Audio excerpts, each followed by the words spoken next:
ચરિત્ર ચાલી રહ્યું છે અગ્ર દેવાચાર્યજીનું. અગ્ર દેવાચાર્યની મુખ્ય ગાદી છે રેવાસાની અંદર. અને અગ્ર દેવાચાર્યના શિષ્ય શ્રી નાભાજી થયા, જેમને નાભાજી ભક્તમાં લખ્યું. આવી વસ્તુ છે. તો અગ્ર દેવાચાર્યજીનો કોઈ પણ સમય હરિભજન વગર નકામો જાતો નહીં. અગ્ર દેવાચાર્યજી પોતાનો સમય હરિભજન વગર નકામો જવા દેતા નહીં. તો એ બિલકુલ સાચી વાત છે કે ભજન વગર સમય જવા દેવો જોઈએ નહીં. રામાયણમાં પણ આવું જ કહેવામાં આવ્યું છે. નિજ અનુભવ અબ મેં કહું ખગેસા, બિનુ હરિ ભજન ન જાય કલેસા. આવું કહેવામાં આવ્યું છે. લ્યો, ગરુડજી ને કાગભૂષુંડીજી કહે છે કે ગરુડજી, મારો અનુભવ તમને હું કઉ છું કે હરિભજન વગર ક્લેશ જાતા નથી. આ સંસારની અંદર મનુષ્યને અનેક પ્રકારના ક્લેશ હોય છે, અનેક પ્રકારના દુઃખ હોય છે, પણ ક્લેશ દૂર કરવાની દવા એક જ છે, હરિભજન. હરિભજન વગર કોઈ પણ પ્રકારના ક્લેશ જાતા નથી. એટલે હરિભજન મનુષ્યએ કરવું જોઈએ, પછી બધા ક્લેશોનો નાશ થઈ જાય છે, પછી કોઈ ક્લેશ નથી રહેતા. અને શ્રુતિઓનો પણ સિદ્ધાંત એવો છે, શ્રુતિ સિદ્ધાંત ઇહૈ ઉરકારી, ભજીએ રામ સબ કામ વિસારી. શ્રુતિઓનો પણ એવો સિદ્ધાંત છે કે બધું છોડીને રામનું ભજન કરો. આ બધા રામાયણના જ તગડા પ્રમાણ આપવામાં આવ્યા છે, જેથી આપણે ખબર પડે કે રામાયણ શું કહે છે. રામાયણ એમ કહે છે કે બધા શ્રુતિઓનો એક જ ભાવ છે કે રામ ભજન છોડી અને બીજું કઈ કરો જ નહીં. એટલા માટે ભગવાનના ભક્તો કે તત્વજ્ઞ મહાપુરુષો હરિભજન છોડીને બીજું કઈ કામ કરતા જ નથી. બિલકુલ નહીં. એક જ કામ છે, પ્રભુનું ભજન. ઘણા ટાઈમથી અમે એક કથા નથી રિપીટ કરી, પણ ઘાસી રામજીનું ચરિત્ર આવે છે. સ્વામી રામસુખદાસજી ઘાસી રામજીનું ચરિત્ર બોલે છે કે ઘાસી રામજી ને એની માં બે જણા ભેગા રહેતા. તો ઘાસી રામજી ને રામ નામનો એવો ચસ્કો લાગ્યો હતો કે એની જીભ અનવરત ભગવાન રામનું નામ જપા કરતી. સતત એનું મોઢું રામ રામ રામ એ નામનો જપ કરતી. તો એક વખત ઘાસી રામજીએ માને કીધું કે માં, મારા માટે શાક રોટલી દાળ ભાત ને એવું હવે ન બનાવતા. તો કેમ બેટા, રોટલી દાળ ભાત શાક સંભારો નથી જમવું તારે? તો કે ના ના, હું ઈ નહીં જમવું. કે મારા માટે ખીચડી બનાવતા જાજો. તો કે કેમ? તો કે દાળ ભાત રોટલી શાક ને ચાવવામાં વાર લાગે છે, જો તમે ખીચડી બનાવી દો ને તો હબડ હબડ હબડ ખીચડી ખાઈ લઉં અને મારા ભજનમાં બેસી જાઉં, એટલે મારા નામ જપ ખોટી ન થાય. કેવડી ભજનની લાલસા, કેવડી ભજનની ભૂખ. લાલસાની કમી જ ભજન ઘટાડે છે. ખરેખર ધનવાનને ધન કમાવાની લાલસા હોય છે તો રાત્રે નીંદર નથી આવતી. દુકાન ઉપર કે નોકરી ઉપર એવો લાગેલો હોય કે નીંદર નથી આવતી, કારણ કે ધન કમાવાની લાલસા છે. લાલસા છે તેને નીંદર ને એવું કઈ આવતું નથી. આવી વસ્તુ છે. તો ઘાસીરામજી કે છે કે મારા માટે ખીચડી બનાવજો. તો કે ઠીક છે. માં પછી એના માટે રોજે રોજ ખીચડી બનાવવા માંડી. તો આ રોજે રોજ ખીચડી ખાવા માંડ્યા, કારણ કે કઈક ખાવું તો ખરા ને, એટલે ખીચડી ખાઈ રોજે રોજ ને પછી રામ નામ જપવામાં લાગી જાય. 2 મહિના પછી એને કીધું કે માં, મારા માટે ખીચડી નો બનાવતા. કે બેટા ખીચડી નો બનાવું તું જમીશ શું? તો કે મારા માટે રાબ બનાવી દેજો. રાબ એટલે લોટમાં ગોળનું ને એવું પાણી નાખી દઈએ અને રગડો કરી નાખે એટલે રાબ બની જાય. મીઠી મીઠી લાગે, ગોળનું પાણી હોય એટલે રાબ બની જાય. તો કે મારા માટે રાબ બનાવી દીધો. તો કે રાબ કેમ બેટા? તો કે ખીચડી ખાવામાં સમય લાગે છે, મારા રામ નામ ખોટી થાય છે, મને રાબ આપી દેજો એટલે હું ઘટક ઘટક કરીને રાબ પી જાય શીખીએ, જેથી મારું ભજન ખોટી ન થાય, જેથી મારું ભજન ખરાબ ન થાય, એટલે હું તો કે રાબ જ પી લઈ શીખીએ. આને કહેવાય નામ જપની ભૂખ. કેવડી નામ જપની ભૂખ હશે કે ભોજન ચાવવાનો પણ એની પાસે સમય નથી. ભોજન ચાવે છે તો એને એમ થાય છે કે આમાં હું ખોટો સમય બગાડું છું, મારે તો પ્રભુનું ભજન કરવું જોઈએ. ભગવાનની ભક્તિ તો ખરેખર આવી રીતે થાય. બાકી કાચા પોચા ભજન કરે કોઈ સૂરમાં જાતિ વરણ કુલ ખોય. જેને ભજન કરવું છે એને આ બધું ખોઈ નાખવાનું છે, આ બધું નકામું છે. એમ ખાવું પીવું આ તે હરવું ફરવું બધું બેકાર છે. કેવળ પ્રભુ ભજનમાં જ લાગી જવું જોઈએ. એમાં કોઈ એટલે કોઈ શંકા નથી. પછી ભલે તમે સંસારમાં રહીને કરો ભજન, એનો કોઈ મતલબ નથી.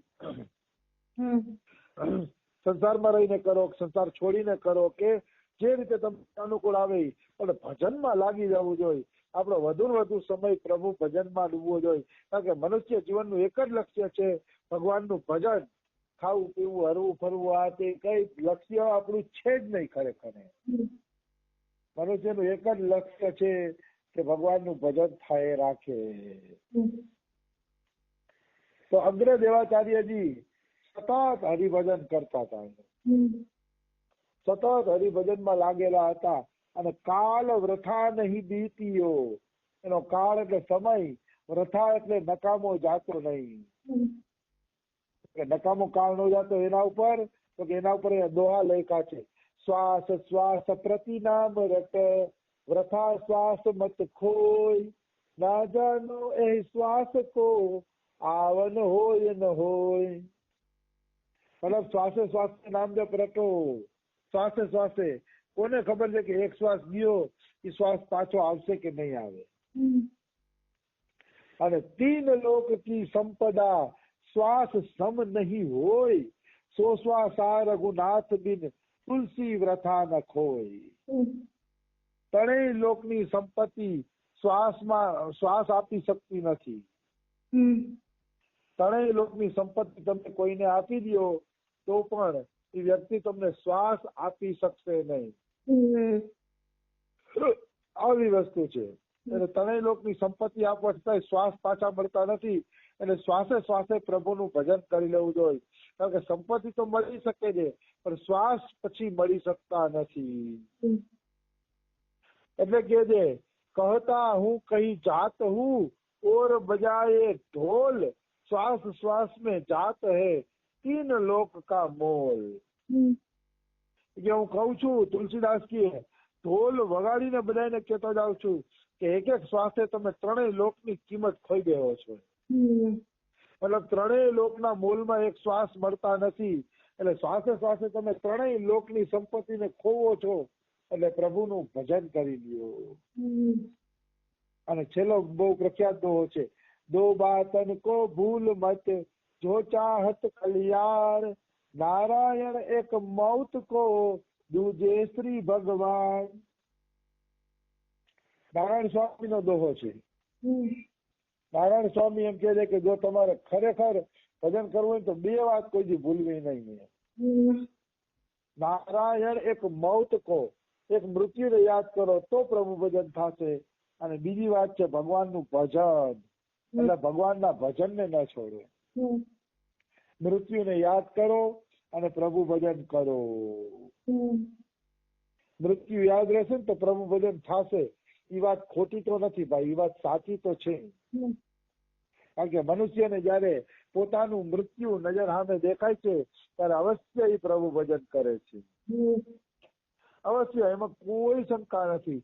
મૃત્યુનું ભય ભલાને ભજનમાં લગાડી દે છે. આમ પણ બધા ભક્તિ એટલે જ કરે છે કે આ જન્મ મરણના ચક્કરમાં ફરીથી આવવું પડે નહીં.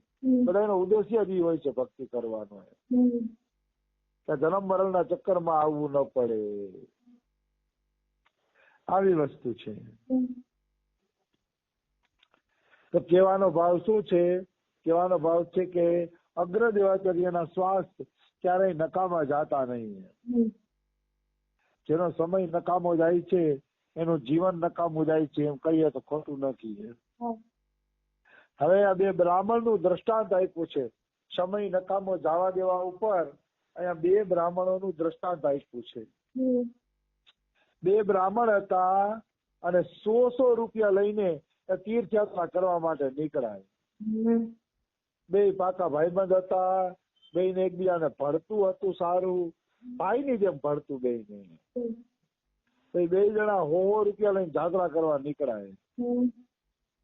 તમે એક ભાઈ હે ને, એક બ્રાહ્મણ, એ તો જ્યાં જાય અહીંયા દેવ મંદિરમાં થોડાક પૈસા ચડાવે, થોડાક દેવાલયમાં પૈસા ચડાવે, સાધુ સેવાને આપે, દીન દુખિયાઓની સેવા કરે અને પોતાનું ધન ખર્ચે.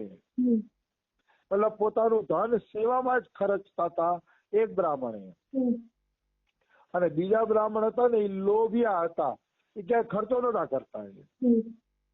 ભોજન પણ ક્યાંય સદાવ્રત હોય કે એવું હોય ને તો અહીંયા ભોજન પોતે કરી લેતા. જ્યાં સદાવ્રત ને એવું હોય ને ત્યાં પોતે ભોજન કરી લે.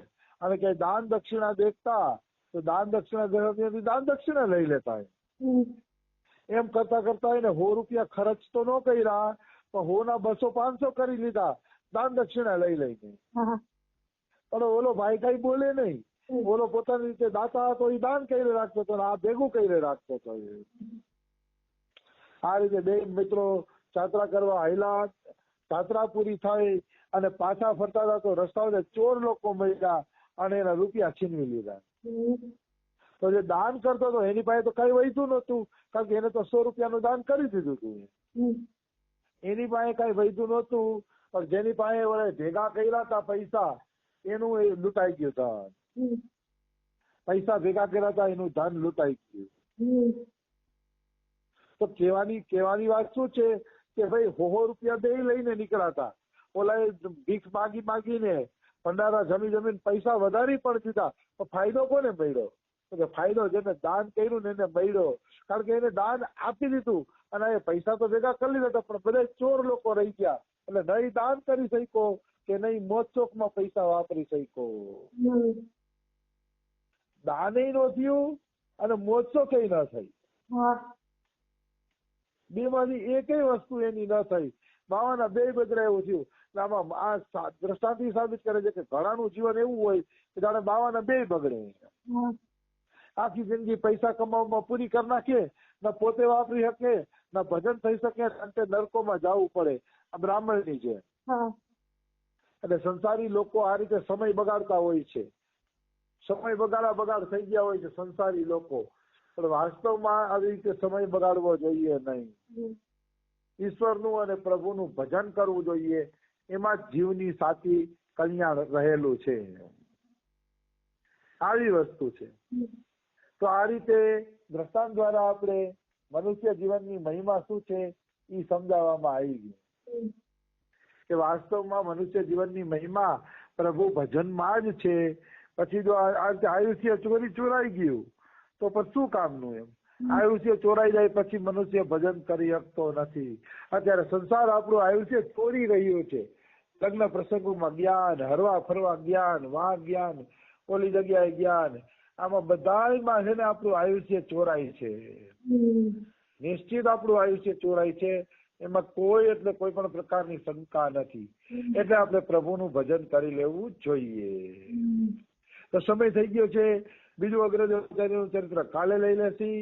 રાધે રાધે, જય સિયા રામ. રાધે રાધે, જય સિયા રામ.